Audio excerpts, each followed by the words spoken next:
So I'm standing up here looking out of the hotel, and I'm looking at some of these buildings over here. So like, look at this, right? So what you see here is on top of this building, they've built an additional house, right?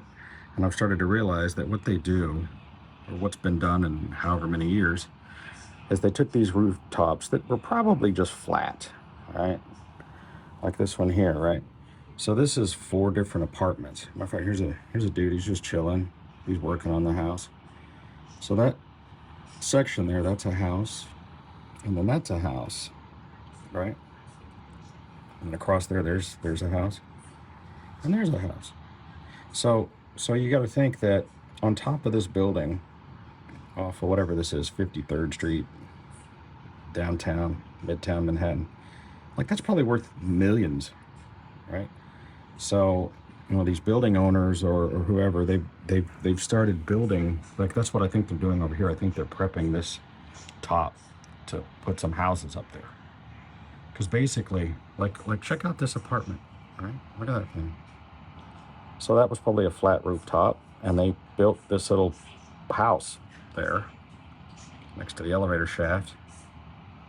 And they're doing this all over the place. Like there's one over there, right?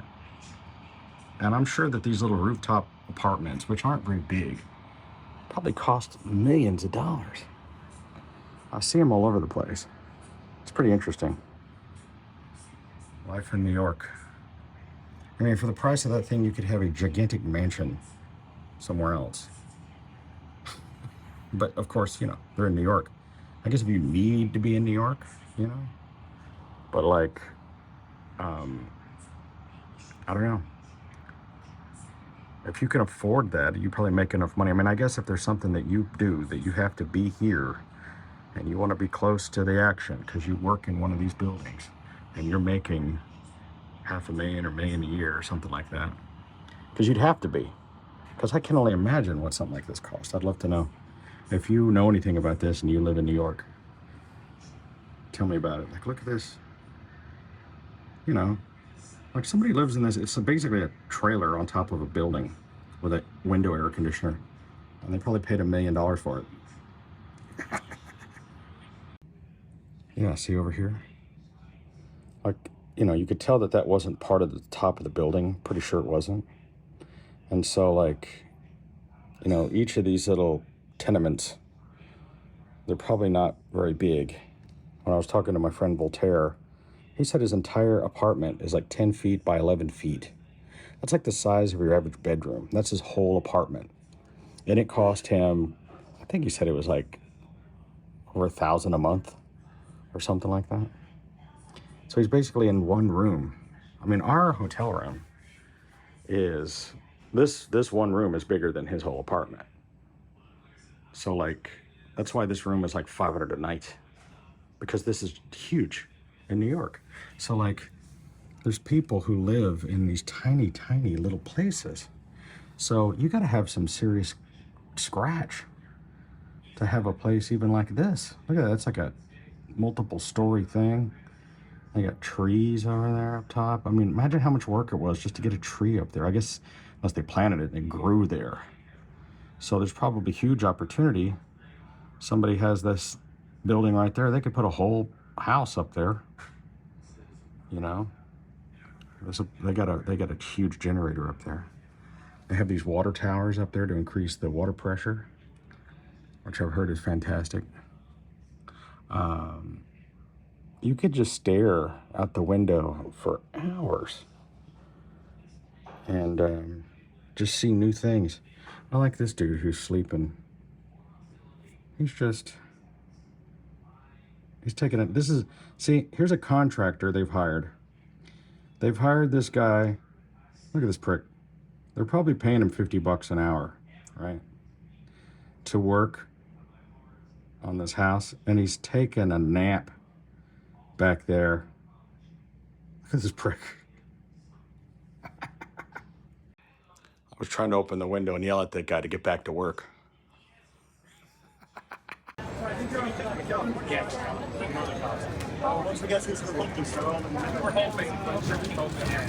right, well, we got here a little bit early. Bob Gale, writer, creator of Back to the Future.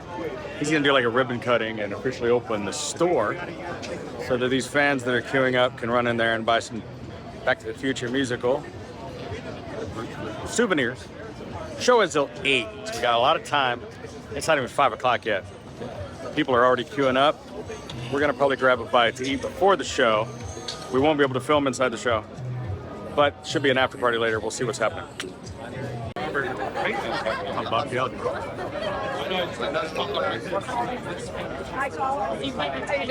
Come here, he's got some friends and family.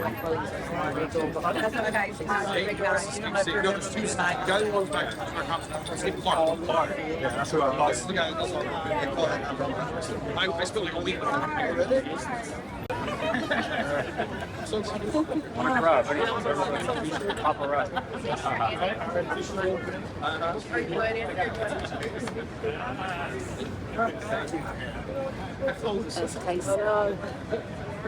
All right. Great Scott, everybody. We get a star. All right. The future is now open for business.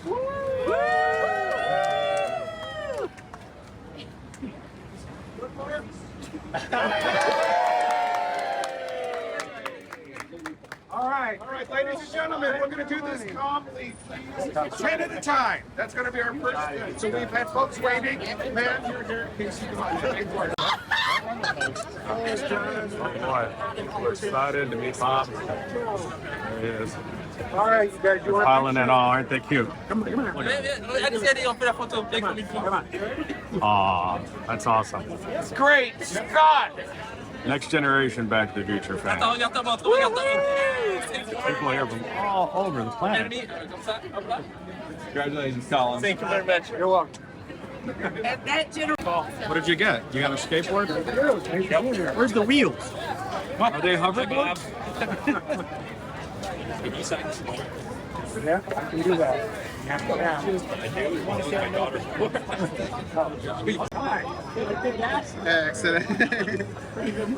Alan Silvestri. He's the conductor, the guy that made the amazing music for Back to the Future. Let's see who notices. A couple people did already. We talked to him in Manchester. Over there now. He's doing the music for the show. There he is. One of our great musical conductors in America. There he is.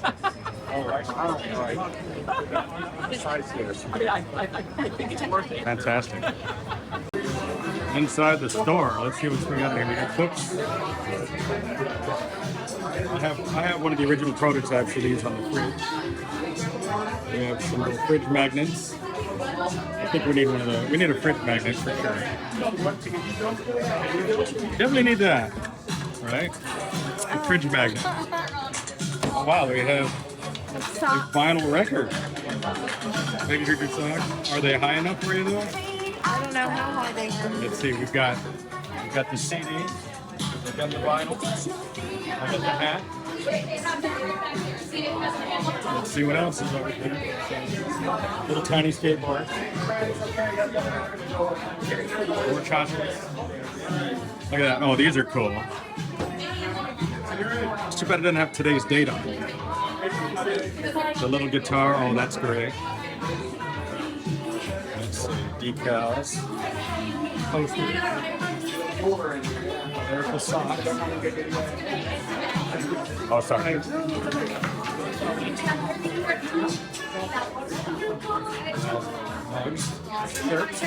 This is too much. So much to see. Thank you. All right, had to take a stop for dinner in matzo ball soup at Junior's. She got split pea. That's a lot of work. You know how long it takes them to split all those peas? It's a lot of split peas.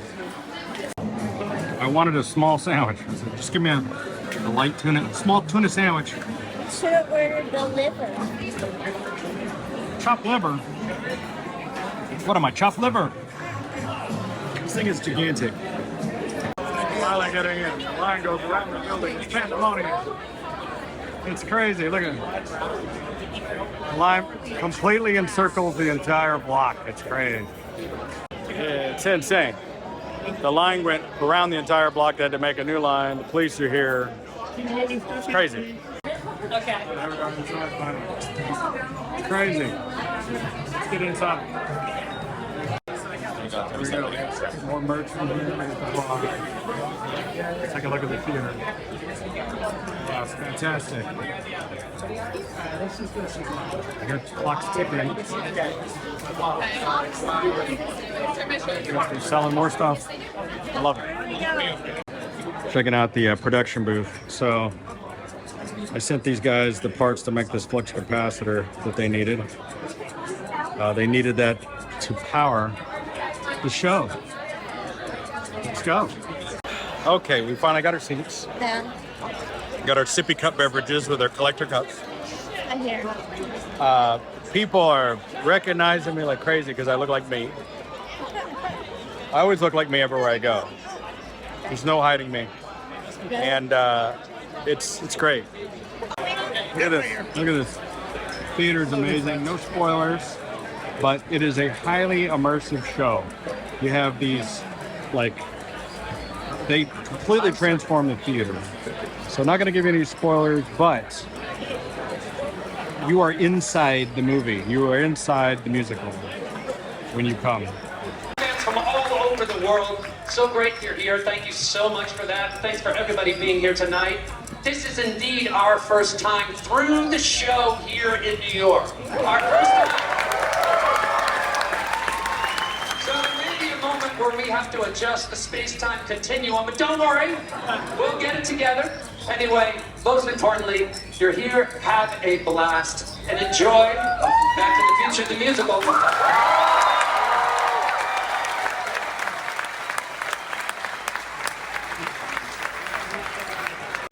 Well, we enjoyed the play immensely.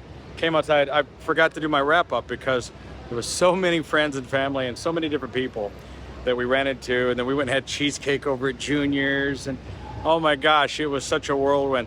I can't believe. I just want to say, first of all, thank you to all the people that came up to me and said hello, that say they watch me on YouTube and they've seen my cars and seen me on Pawn Stars and different TV shows and things. So I appreciate every single one of you. Thank you so much for all your kindness that you extended to me. It was so great.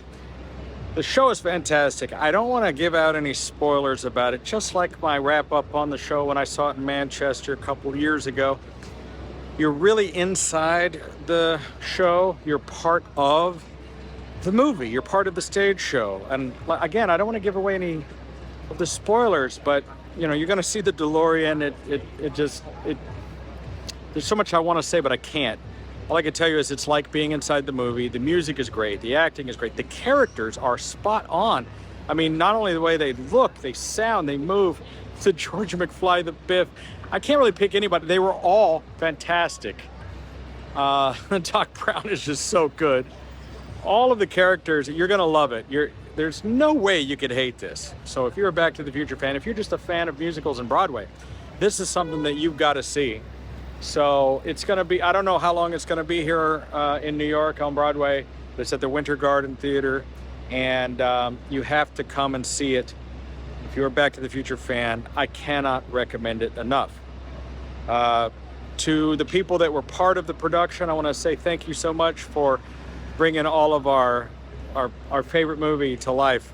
You did a fantastic job, and thank you, Bob Gale, for creating this amazing masterpiece that was the greatest movie of all time and now the greatest musical of all time. Back to the Future changed my life in ways that I can't describe.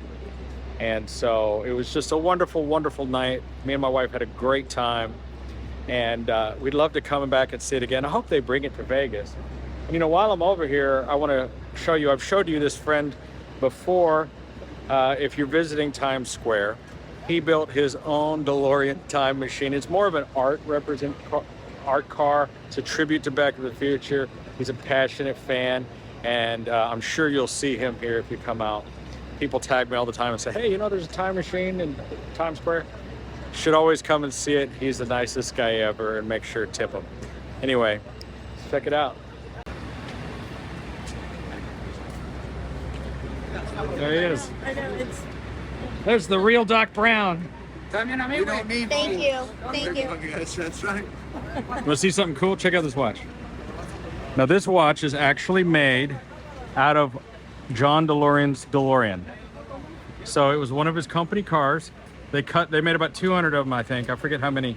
And it's the stainless steel. It's made out of a DeLorean. And it's got a DMC on it.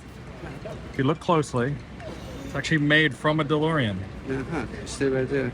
Yeah, put your light on it, you can see it. Uh-huh. How cool is that? See how the band is like the lures? Very nice. Yeah, I wore that just for the show. Here's your car again. I've shown you on my channel before. They could find you in Times Square and take a picture with the DeLorean. Thank you. I like there's a Game Boy there for that. Never leave home without a Game Boy. I love, yeah, I haven't had one of those in a long time. CD player, got the clock. I think this is a, it's a CO2 reader, right? Decibel reader, yes. Yeah, of course. Yeah, you push the button on it, it'll tell you what decibel. See what we got on the other side. See if you could spot your favorite 80s item. Let's see, Walkmans. Got some Blackberries, Kodaks, pager. Who had a pager? So this is sort of a walk through memory lane through the 80s. Got an 8-track there, Larry. Well, check this out. This is the actual camera that Zapruder used to film the Kennedy test. See what we got here. Another 8mm camera. So there's always fans taking pictures right in front of the theater. So I'm sure if you come out here, you'll see them again. It's always fun. You love it. Wow, what a night. Here we are, Winter Garden Theater, Broadway. Show was on Broadway. It was a Broadway, Jazz Hands Broadway. It was fantastic. Everybody had a good time. So come to New York, see the Back to the Future musical. There it is. That was a great time. Did you have a good time, Honey Bunny? Yes, you did. Yes. Here's the Stardust. I don't know much about the Stardust Diner. I just know a lot of rock bands play here, and they line up every night to get here. Pretty cool. All right, we're tired. We're gonna go crash out. Catch you guys later.